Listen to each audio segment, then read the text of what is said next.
are these people?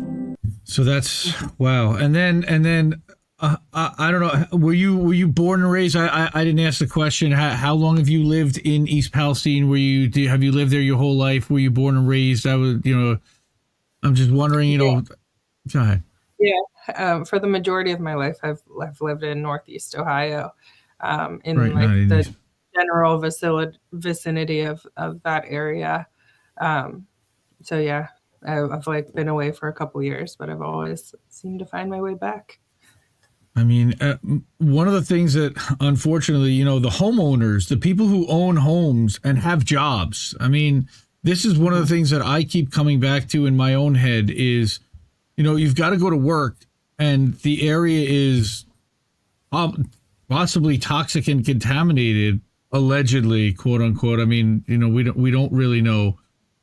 And this is where your home, your livelihood, all of your financial investment is already located. Your family's here. I mean, they poisoned your town. What do you do? I don't even. I'm so glad you're organizing your residents to kind of share knowledge and resources, because I can't even imagine and it could happen anywhere. That's the scariest part to me, is this could happen anywhere to any town, and we need to let everybody know that this could happen, and there needs to be more of a plan in place. We need to do more to help you, and to have a readiness plan in place so that when this happens more often, because we know it's going to, unfortunately, we can take care of the people and not have their home values completely deteriorated. And, there are people's conspiracy, whatever, that think that that's actually part of the whole thing. Norfolk Southern, this has been a key hub, and there was questions about all of that.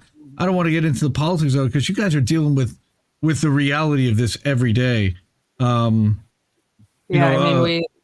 We've met some people that they can't retire now.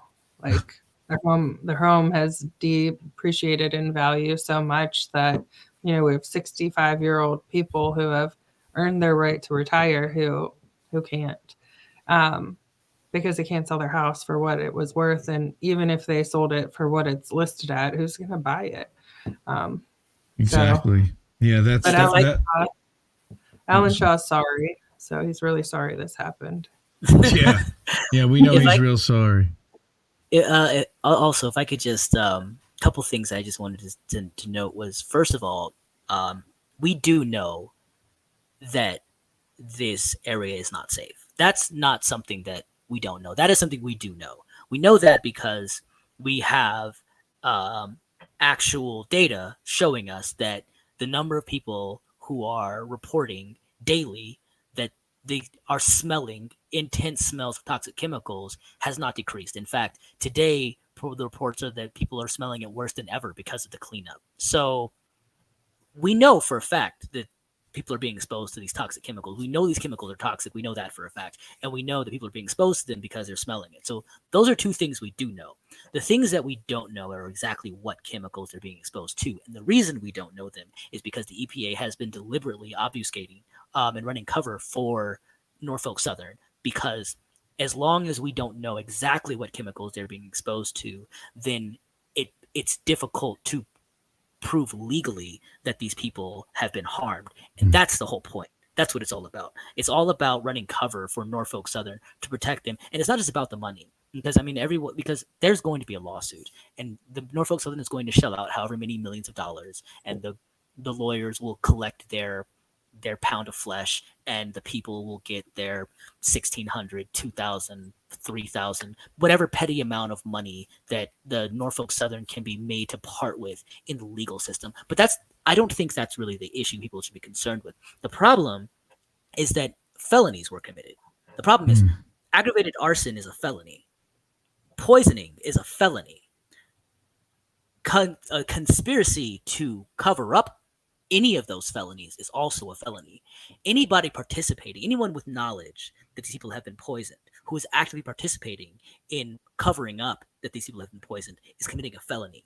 Everybody who is aware that Norfolk Southern set all these other things on fire that they did not have any permission to do, which caused harm to people, and is covering that up and helping them covering up, is committing a felony. All of these people are committing this is not a white collar crime. It's white collar in the sense that only somebody in a corporate position could possibly do this and get away with it. But it's not white collar in the sense of it's like a oh, there's some person embezzled billions of dollars from stealing from millionaires. That's not the issue. This is a level of damage that is being done to life that is no less and in fact considerably greater than what have already been adjudicated in international courts as a war crime. This is the sort of thing that a much smaller version of this was used as a pretext for the United States to go into Syria and actively attempt to overthrow their government because they were accused of gassing people. That is what is happening. They have just gassed, exposed millions of people throughout the entire Northeast to a toxic cocktail of chemicals, and we don't even know what that toxic cocktail of chemicals even is, and they're not even trying to find out. And the reason they're not trying to find out is because as long as they don't test, as long as they don't do the test and find out what chemicals they are, they can pretend they aren't there. And they did that intentionally. They did that burn intentionally. They knew what they were doing when they did it. It's not that 100%. There was Absolutely. negligence or that they didn't know what was going to happen. Absolutely not. No, these none of these things are secrets. It's not a secret that if you burn the paint, just for instance, just the paint that's on the train cars, it's not a secret. Like we know that makes a certain amount of dioxins. Just for example, like there's not these people. And in fact, the reason we know this is because Aaron Bragg, one of our team members. Big up to Aaron Bragg. He's phenomenal. Actually did an interview with Status Quo, which I suggest you all check out if you're listening to this. And he detailed how he is aware because this is what he does for a living. He's someone who knows about how toxic chemicals are transported in train cars. And they're supposed to get a manifest of exactly what's in the train cars as it's burning. But they didn't send that out. And then first of all, there is all kinds of rigmarole regarding who is actually taking responsibility for saying, yeah, set the vinyl chloride on fire.